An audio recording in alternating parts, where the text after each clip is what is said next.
Segundo periodo ordinario de sesiones en el Congreso del Estado, y si ustedes me lo permiten, después de ello pasar a la sesión de preguntas y de respuestas.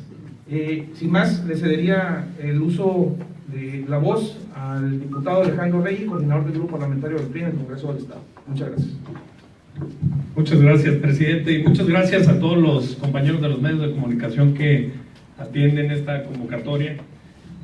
Seré muy breve en una pequeña introducción relativa al informe que rendimos ante nuestro partido, atendiendo la responsabilidad partidista, pero sobre todo de cara a los ciudadanos bajacalifornianos, quienes nos dieron su confianza para representarlos en el Congreso del Estado. Este primer periodo ordinario de sesiones del Congreso del Estado, que inició el 1 de octubre de 2016 y que concluye el día de hoy, ha sido un periodo ordinario de sesiones dado en una circunstancia de complejidad político-social en Baja California. Y el grupo parlamentario del PRI, los 5 diputados que conformamos esta fracción, nos hemos determinado por hacer nuestro trabajo, la responsabilidad de la representación popular que intentamos, con toda transparencia, con toda responsabilidad y sobre todo con toda la congruencia que la circunstancia de Baja California exige. Las posiciones asumidas por el grupo parlamentario del PRI han sido bajo criterios de una auténtica utilidad pública, bajo un criterio de congruencia y sobre todo de responsabilidad política, anteponiendo siempre el beneficio de las causas ciudadanas de los bajacalifornianos, inclusive en aquellas decisiones que toque pagar un precio y un costo político.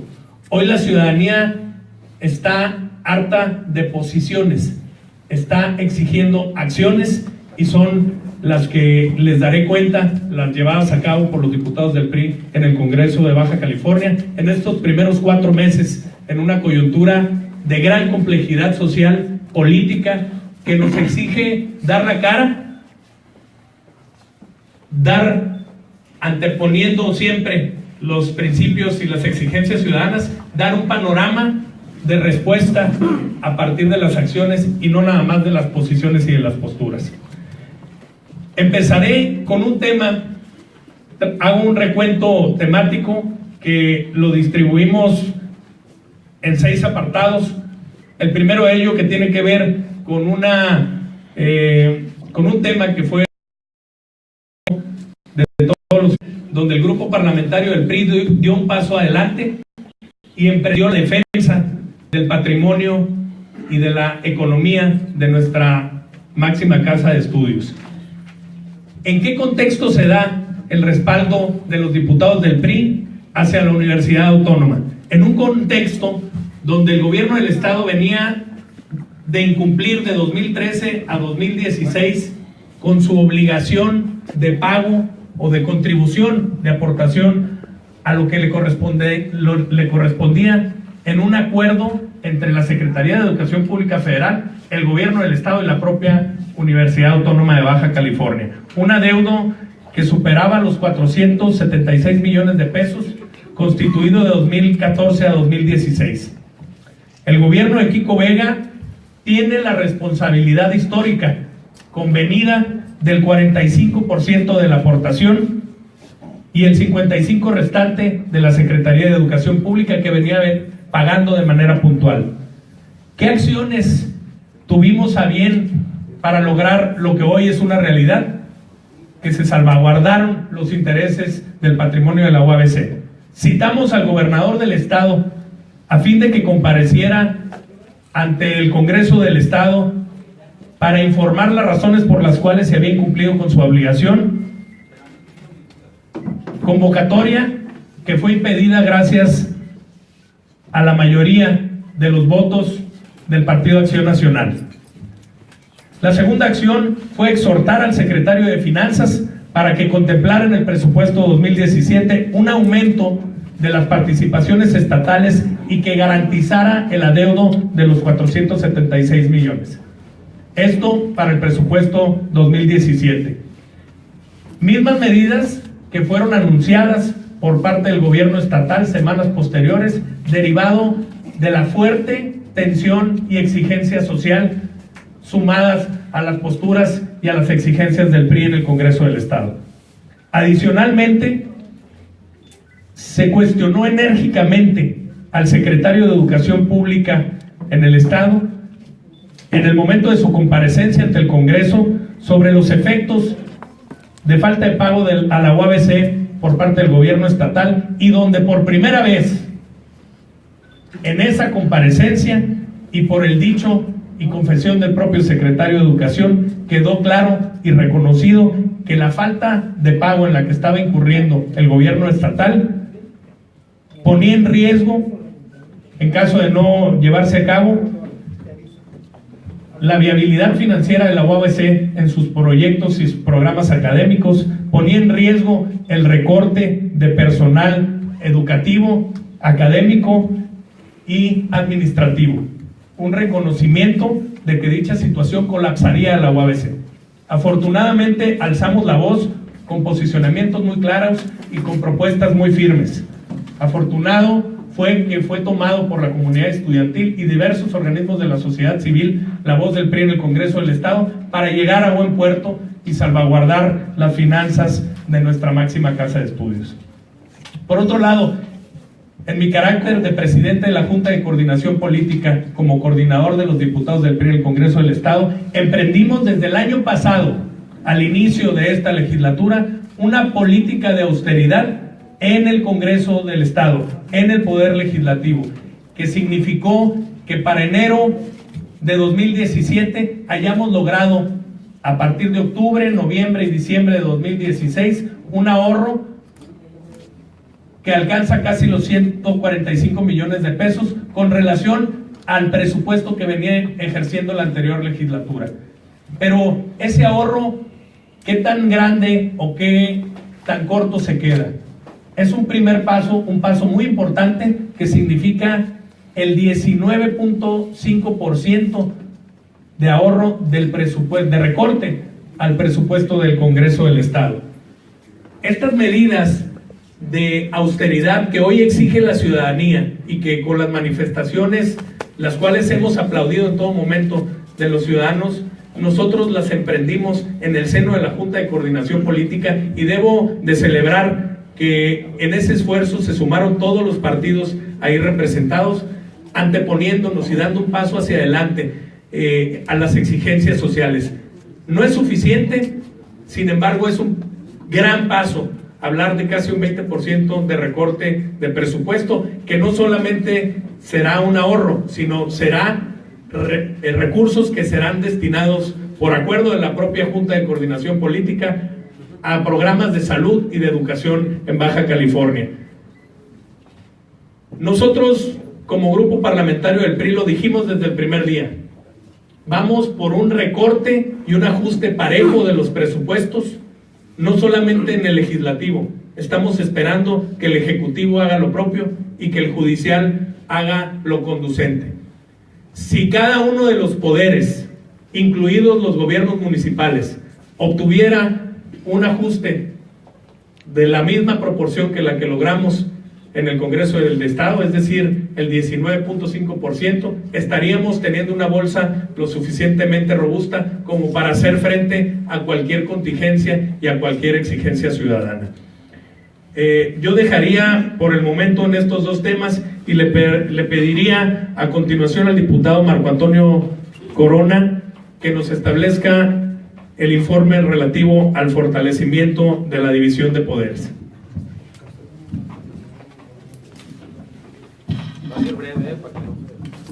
Muy buenas tardes a todos.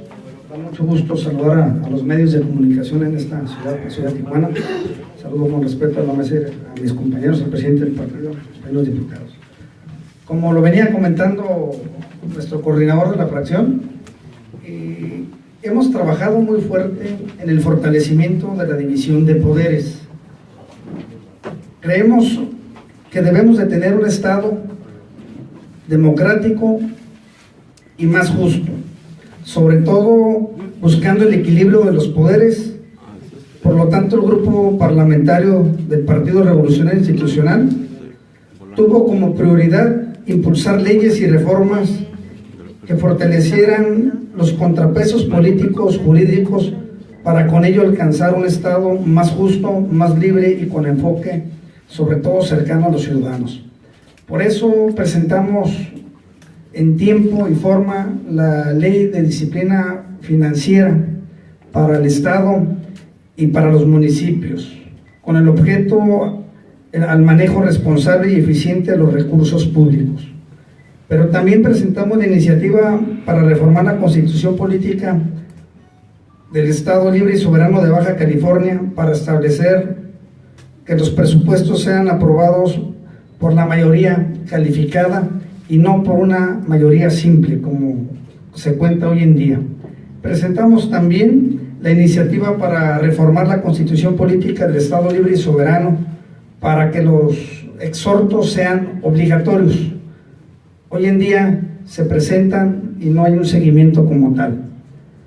También presentamos la iniciativa que reforma a la ley del régimen municipal relativo a la representación jurídica de los ayuntamientos, la iniciativa para reformar también la Constitución Política del Estado Libre y Soberano en Baja California a la Ley Orgánica del Poder Legislativo en materia de técnica legislativa.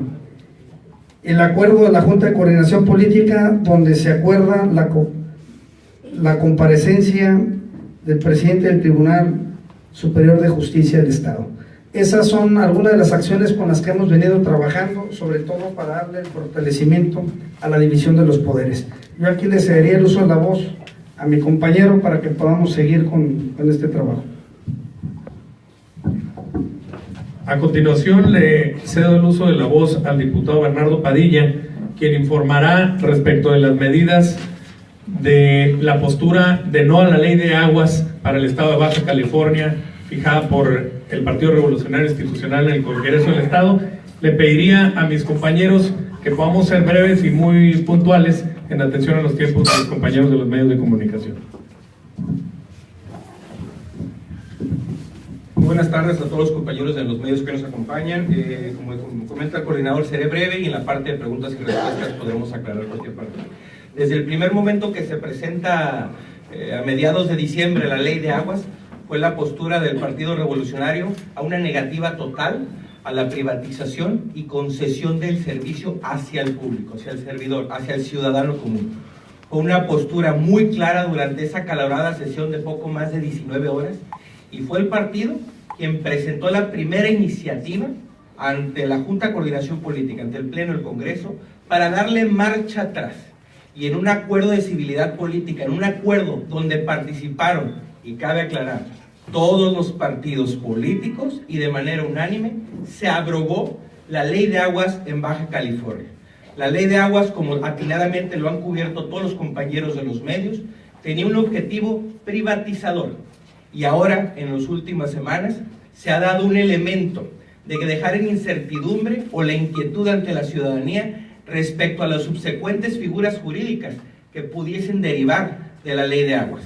Algunos partidos, algunos sectores buscan sacar raja política y confundir a la población. Por eso, en el determinado momento, estos mismos actores que antes abogaban y izaban la bandera de buscar fuentes alternativas del agua, son los mismos actores que ustedes conocen, que ahora dicen que hay elementos privatizadores. Estamos aquí para aclarar las preguntas y respuestas respecto a este tema que en los últimos días ha generado muchísima incertidumbre. Y vemos que esta incertidumbre tiene un fondo político. Apoyaremos y daremos la respuesta a la ciudadanía. Si la ciudadanía es dar marcha atrás a acciones que ha ejercido el Congreso, lo dará esta fracción, pero de manera responsable. Y esta fracción, contrario censo a otros partidos y a otros, no se han escondido con el tema, no nos escondemos, damos la cara y abrimos a un debate frente y con los medios y aquellos otros actores a que debatamos esas inquietudes y no quieran confundir a la población en determinados elementos de subsecuentes figuras jurídicas que han sido probadas. Hasta aquí mi participación y continuarán.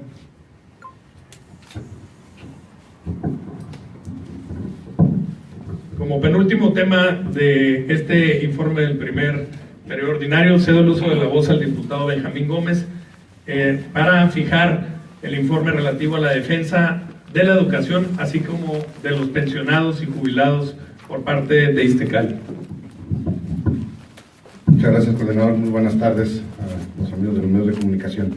Desde el 1 de octubre que se instaló esta 22ª legislatura, la primera manifestación que se recibió fue precisamente del magisterio, que hoy son más de 3,000 maestros quienes están exigiendo, de acuerdo a la ley, su jubilación, y que tenemos más de 3 años que esta fila no avanza. Fuimos muy claros en el grupo parlamentario del PRI, en primero exhortar al secretario de Finanzas para que dentro del presupuesto del año 2017 se tomaran las medidas financieras necesarias para cubrir estos adeudos con el Magisterio de Baja California.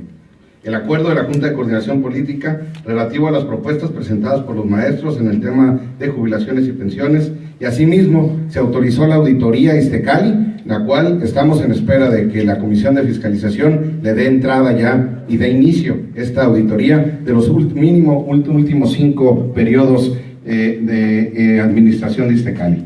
Acuerdo de la Junta de Coordinación Política, en donde se remite el informe de la Comisión de Educación, Cultura, Ciencia y Tecnología respecto a la demanda de los trabajadores de la educación del Estado que se encuentran en espera de recibir su jubilación y su pensión. Y asimismo el grupo parlamentario del PRI propuso que se contemplara en el considerando 13º del dictamen 47 de la Comisión de Hacienda, en el ramo 24 de erogaciones adicionales, en el capítulo de gasto 10,000, para el pago de finiquito a trabajadores del magisterio. Esto con los recursos extraordinarios que se reciben en Baja California, que suman más de 2,000 millones de pesos. Muchas gracias.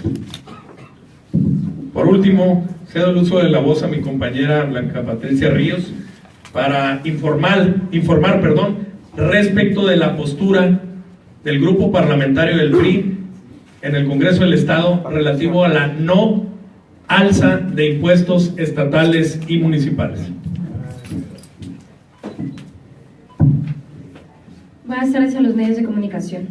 Uno de los elementos más importantes donde recayó gran parte de la participación del grupo parlamentario del PRI en este primer periodo ordinario de sesiones fue en el tema del presupuesto estatal y municipal, donde estuvimos en contra de la alza a los impuestos estatales y municipales.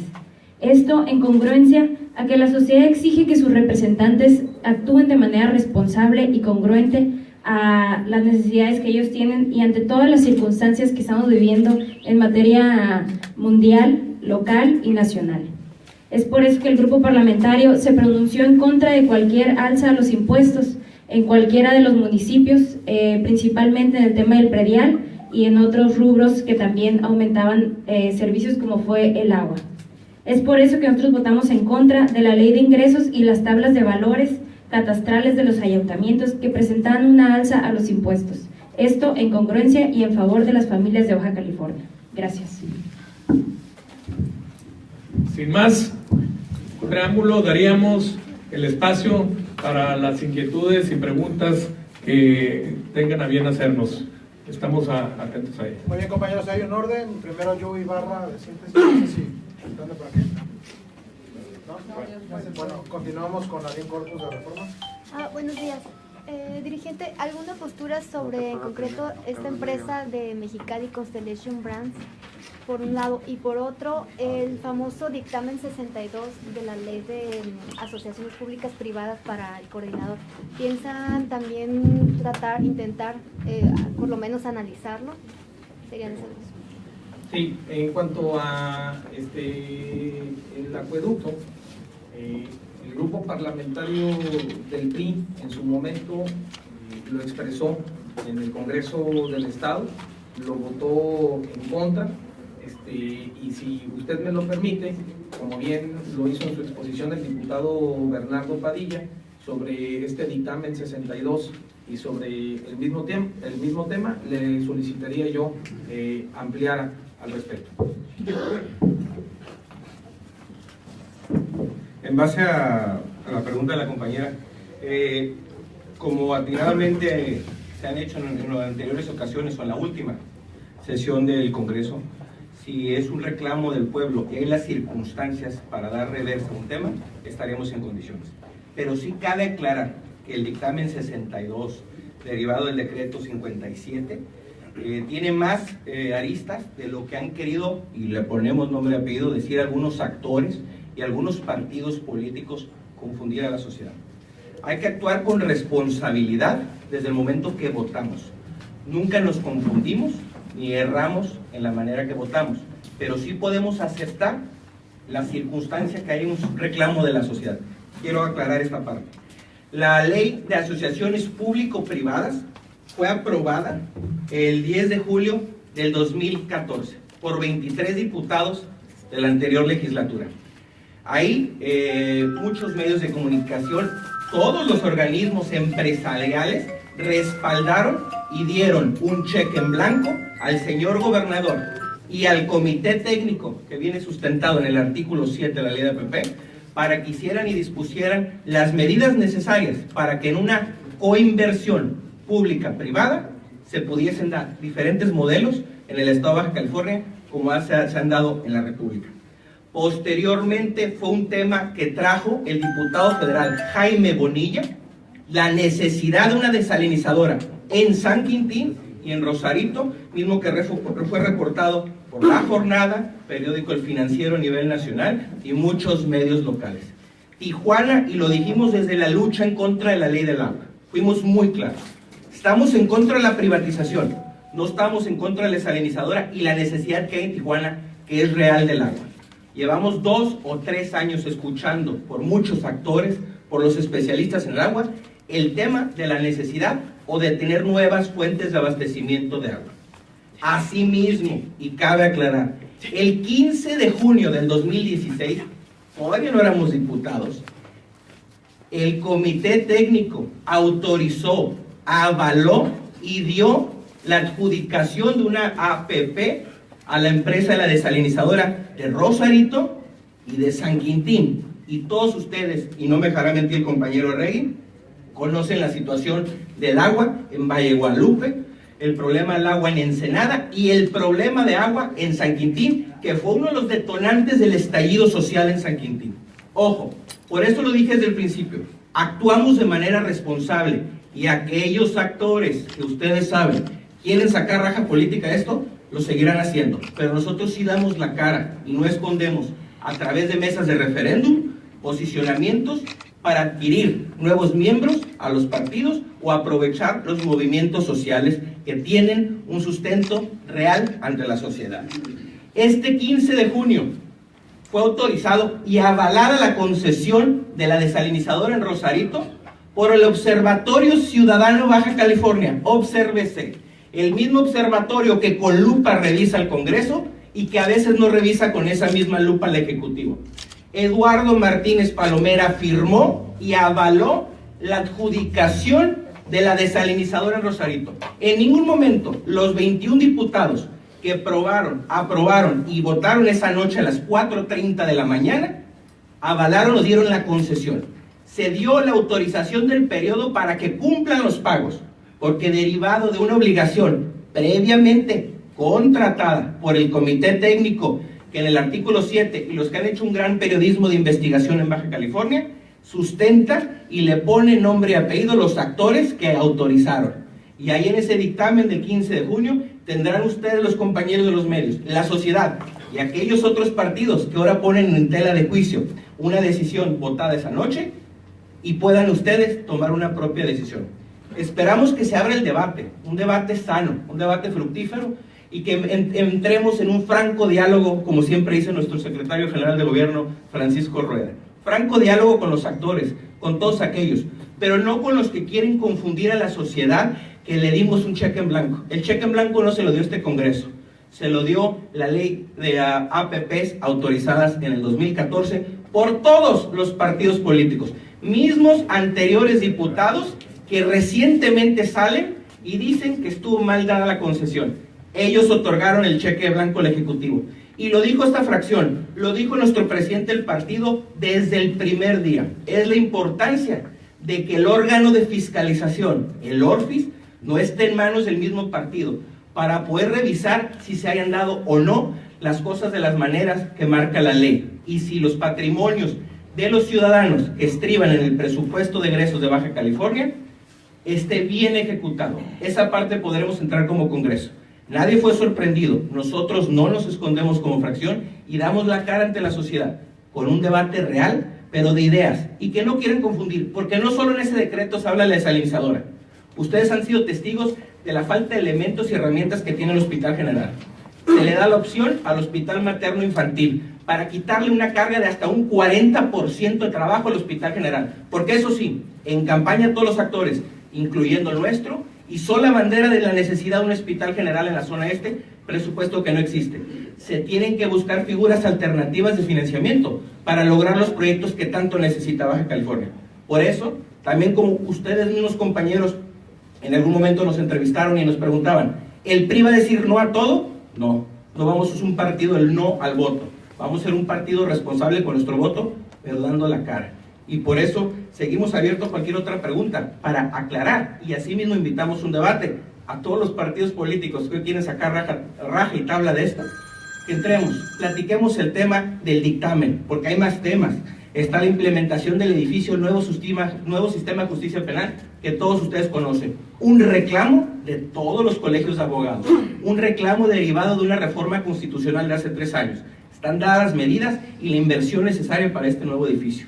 Y es una necesidad dicha por el presidente del tribunal, dicho por los magistrados federales en Baja California, la imperiosa necesidad de tener ese edificio. El dictamen no solo es la desalinizadora, son más elementos que benefician a Baja California. Y se quedó corto, diputado. El segundo. Hay una orden de sigue Isaí Lara de Z. Los reporteros. Presidente, aprovechando que está el exsecretario de Gobierno del Ayuntamiento pasado y usted, como fueron breves en darnos un informe de otros temas, si es tan amable decirnos cuánto se recaudó para el PRI en cuotas de los empleados del Ayuntamiento en Tijuana y qué se hizo con todo este dinero en cuotas y en prerrogativas del Partido de Revolución Institucional, que le repito, por un lado se otorga de manera legal y pública por el Instituto Estatal Electoral y por otro ingresaba dinero por cuotas a los trabajadores del ayuntamiento. Y segunda, presidente, hablaba usted en su discurso de corrupción y hartazgo a los partidos políticos. En Semanario Z se publica una investigación donde el sistema de transporte, el CIT, bueno, hay bastantes indicios que tu papá y gente relacionada contigo pues se benefició de manera irregular de este tema. No solamente José Alfredo Martínez, José Antonio Alvarado, tu mismo padre tiene incluso cuestiones que ver en el CIT. Más allá de precisiones pequeñas, pues que me digas con qué congruencia, con qué cara puedes hablar de no corrupción y de no favorecimiento del gobierno. Por favor. Con la misma cara que me lo preguntas. Por principio de cuentas, sí, y esa investigación que hicieron en el Semanario Z pone a José Alonso López Sepúlveda como mi hermano, y él no es mi hermano. Más allá de precisiones, permítame, yo te dejé de hablar. Entonces lo ponen como José Alonso López Alvarado y yo soy López Alvarado de López Sepúlveda. Habemos más de 2,5 millones de López en este país, del cual sí me siento orgulloso de ser López, pero él, como aclaración, no es mi primo, no es mi familiar, de ninguna manera.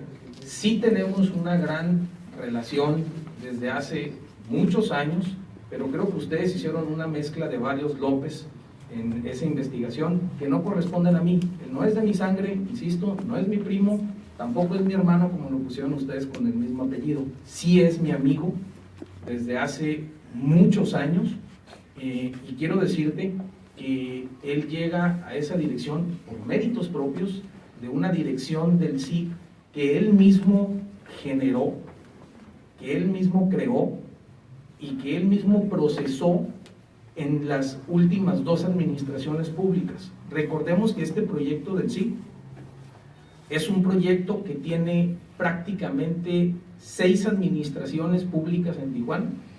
Estamos hablando desde 1998, que no sale adelante.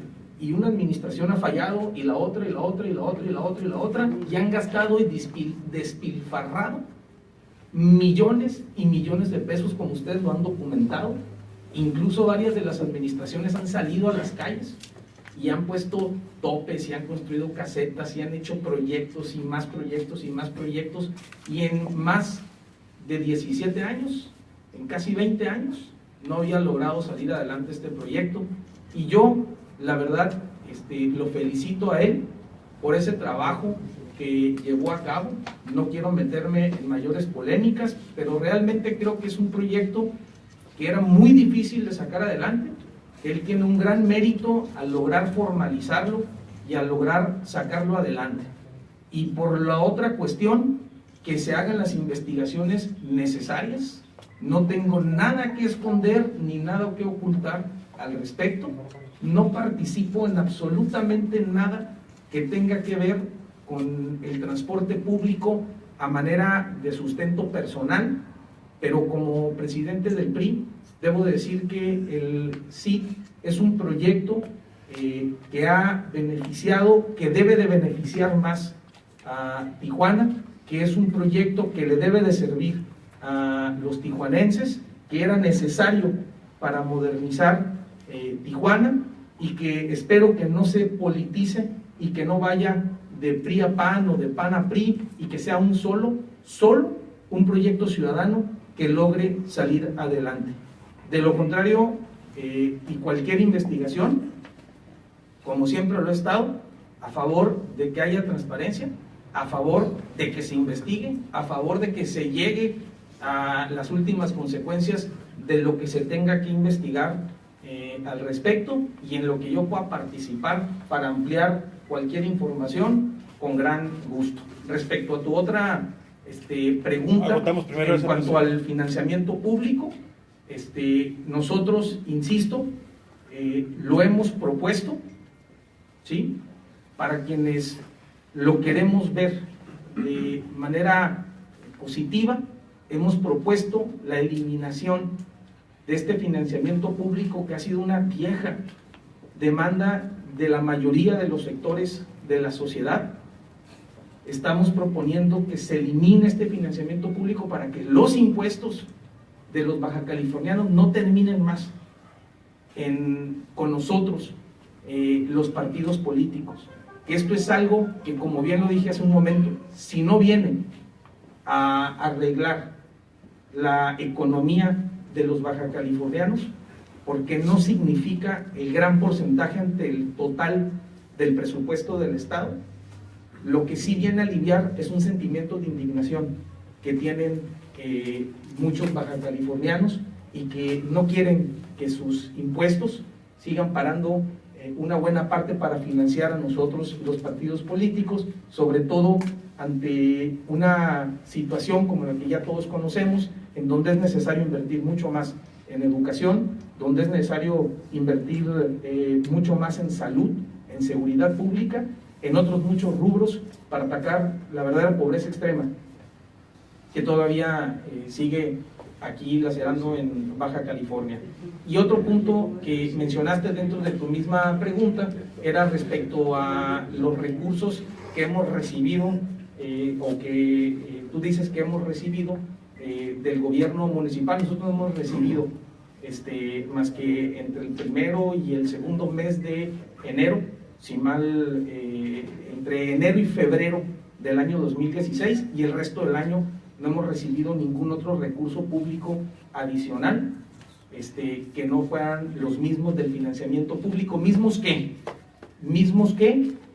hemos nosotros trabajado con el Comité Ejecutivo Nacional de nuestro partido, mismos recursos que están perfecta y totalmente auditados hasta el último trimestre del año 2016 por el Instituto Nacional de Elecciones. Y debo aclararlo, no es a solicitud nuestra, es un nuevo requerimiento legal que tiene el Instituto Nacional de Elecciones, y estamos constantemente bajo auditoría, y todo está perfectamente documentado ante el Instituto Nacional de Elecciones. Y sí quiero hacer una aclaración respecto al financiamiento público, porque tampoco lo que no quisiera es que se prestara a pensar que aquí estamos otra vez haciendo propuestas, como ha sucedido en muchas otras ocasiones, que al final de cuentas no llegan a un buen puerto y que se atoran en el Congreso, y que el fundamento final es que no hubo consensos. Vamos a trabajar muy fuerte sobre este tema con los diputados locales, es el compromiso hasta que lo logremos. Y sí quiero aclarar algo respecto al financiamiento público. Hemos solicitado que sea a partir del segundo semestre de este año 2017, por una razón única. La mayoría, si no es que creo que todos los partidos políticos de Baja California tienen alguna sanción o multa impuesta ante el Instituto Nacional de Elecciones, y desde hace por lo menos más de 4 meses están comprometidos los recursos del financiamiento público de todos los partidos políticos a multas del Instituto Nacional de Elecciones, que yo quiero suponer que todos los partidos políticos, es el caso del PRI, estaríamos terminando entre mayo y junio de cumplir con estas multas ante el Instituto Nacional de Elecciones. Entonces, para poder cubrir esas multas impuestas por el Instituto Nacional de Elecciones, hemos propuesto que una vez que se concluyan esas multas del Instituto Nacional de Elecciones, entonces surtiría efecto eliminación del financiamiento público. Y adicionalmente, sobre este tema del financiamiento público, se tiene que hacer una reforma profunda en materia electoral, porque no puede ser más del 50% del financiamiento público en financiamiento privado. Entonces, al renunciar al financiamiento público, tendríamos que hacer varias modificaciones que permitan que los partidos tengan financiamiento privado en una mayor proporción, y sobre todo que tengamos mecanismos de transparencia que le permitan a todos los ciudadanos saber de dónde vienen esos recursos públicos. Presidente, insistiéndote en la pregunta, una era saber el monto que se recibió por parte de las retenciones que se hacen los trabajadores del ayuntamiento al PRI, y la otra en cuestión del CID. Yo te repito, es tu padre uno de los beneficiarios, es una administración priista que tiene concesiones a miembros del PRI, que tiene, incluso los nombres que te mencioné están como parte del comité estatal que tú presides. Estoy hablando de esta relación entre un gobierno y un PRI, y personajes beneficiados de un proyecto, como tú puedes llamarlo, y como puedes dialogar y discursar ciudadano, y ojalá que se dé, está bien. Te estoy preguntando en esa relación, en ese posible tráfico de influencias o de beneficios irregulares a militantes del PRI por medio de una administración priista. Digo, ojalá que pudiera hablar. De ninguna manera, te lo vuelvo a aclarar. Respecto al financiamiento público, que fue la primera pregunta que hiciste en esta segunda etapa, te lo vuelvo a dejar en claro. No recibimos prácticamente, y lo que se haya recibido entre enero y febrero del año pasado, pues en este momento no tengo los datos de esas aportaciones. Me comprometo a entregárselos, seguramente los podrán ver ustedes en las páginas del Instituto Nacional de Elecciones. Si no, yo mismo me comprometo a entregárselos, pero en este momento no recuerdo entre los meses de enero y febrero lo que hayamos tenido nosotros en ese financiamiento, pero insisto, me comprometo personalmente a entregárselos, si puedo el mismo día de hoy. Y en cuanto a lo otro, te lo vuelvo a decir y te lo dejo en claro. Ustedes hicieron una investigación y en la primera plana de esa noticia presentan al director del CID como mi hermano. No es mi hermano, no se apellida igual que yo. Él se apellida López Sepúlveda, yo soy López Alvarado, no es mi hermano, no es mi primo, no es mi sangre, sí es mi amigo, compadre, y lo reconozco. ¿Tu compadre? Es mi amigo y lo reconozco. Si tú le quieres poner otro adjetivo, pero es mi amigo, lo reconozco como un gran amigo mío y sobre todo como una persona que hizo mucho por ese proyecto. Y te vuelvo a repetir, no tengo absolutamente nada que ver, que se hagan las investigaciones correspondientes, presidente, y que se lleven sus últimas conclusiones. Siguiente pregunta, por favor. Sobre tu papá, presidente. ¿Puedes preguntar sobre tu padre? Si quieren, al final pueden atender eso para los compañeros. Carlos, adelante. Presidente, aprovechando su presencia, preguntarle si ya existe alguna fecha para las elecciones a la cambio de dirigencia del partido, y también saber una vez si ya ha pensado en reelegirse.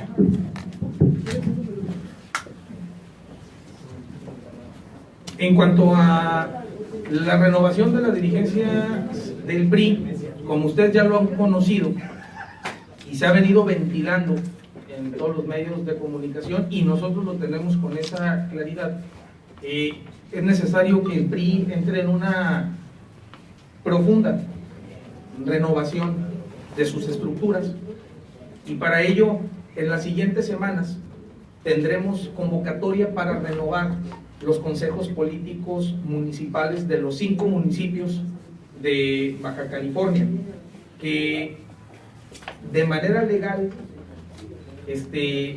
pero no política, han estado prácticamente vencidos por los últimos 6 años.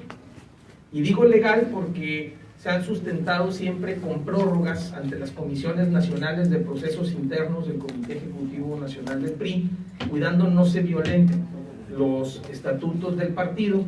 De así haberlo hecho, créanme que ya hubiésemos tenido más de 2 o 3 demandas al respecto, denuncias, pero llevaremos a cabo primero en las siguientes semanas, no puedo especificar en este momento cuándo, es un tema que se está trabajando directamente con el Comité Ejecutivo Nacional del PRI, con quien se debe de hacer, y yo espero que en las siguientes semanas tengamos la convocatoria para renovar los consejos políticos municipales. Los consejos políticos municipales nos darán, una vez instalados, la elección, que son ellos que se eligen, la elección de los presidentes de los comités directivos municipales en cada uno de los 5 municipios.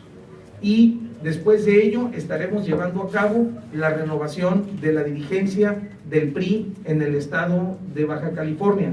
Y como me lo han ustedes mismos preguntado, hasta este momento yo no he tomado una decisión al respecto de participar o no en esa contienda, pero creo que hasta el momento lo más prudente sería no participar y darle paso a una nueva directiva en el PRI para que pueda tener un nuevo camino. Pero insisto, hasta este momento no he tomado la decisión al respecto, y en las siguientes semanas estará lista la convocatoria de la renovación de todos estos consejos, mientras nosotros deberemos de seguir concentrados en este trabajo que tenemos con Baja California y el mismo que están desarrollando aquí hoy los diputados en el Congreso.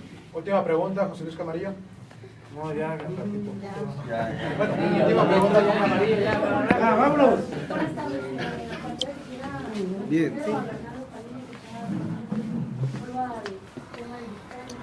Bueno, amigos, si nos acaban de sintonizar, estamos en el Partido Revolucionario Institucional, donde el presidente del PRI junto con los diputados justificaron muchas de sus acciones en temas legislativos.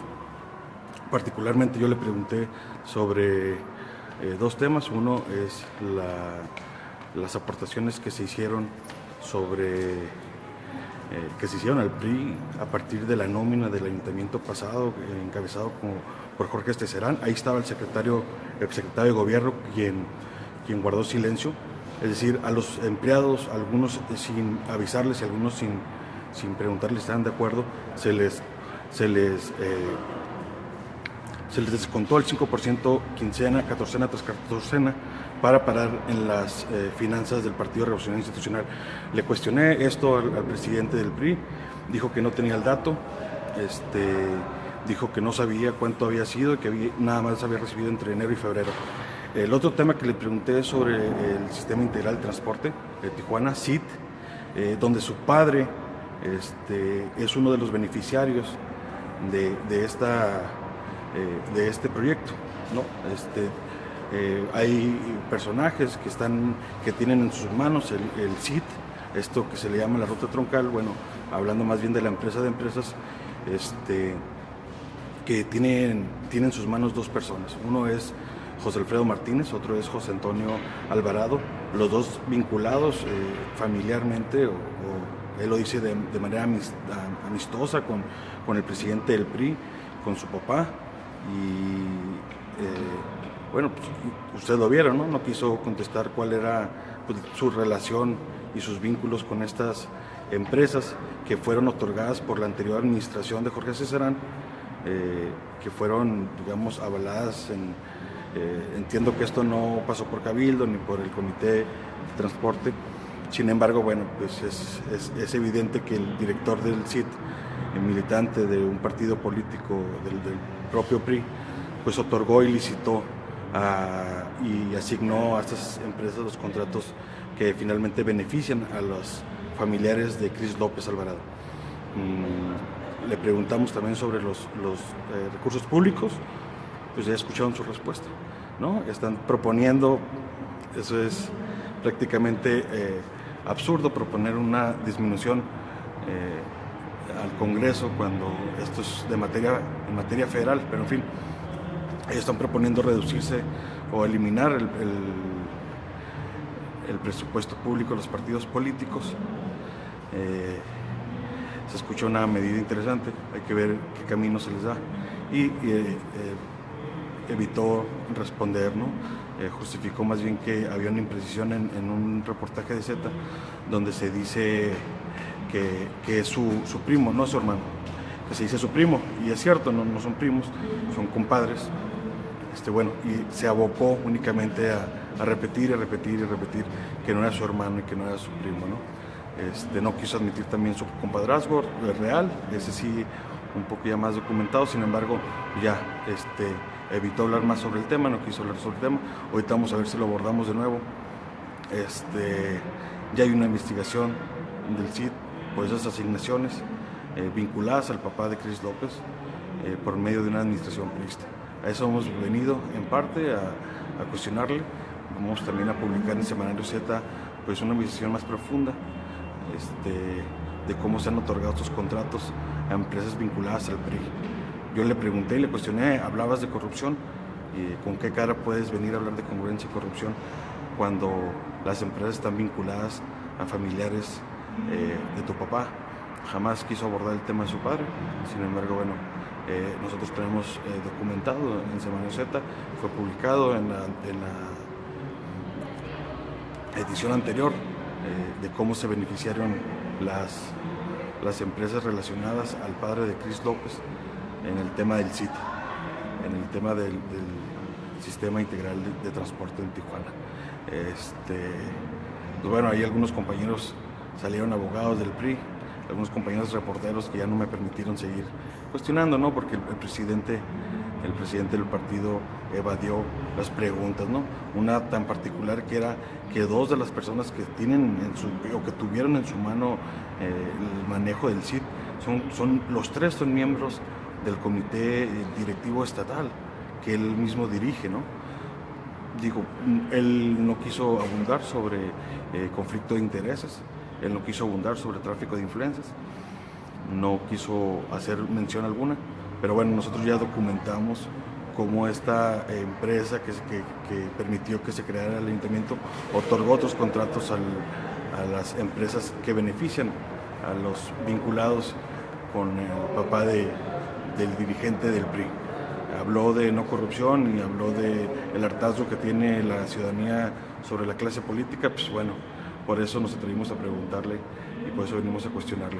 Tres de las personas que tienen el manejo del CID son parte del comité directivo estatal que él mismo preside y que están relacionados a su vez con su padre y una de las empresas que su padre fundó al lado de su mamá.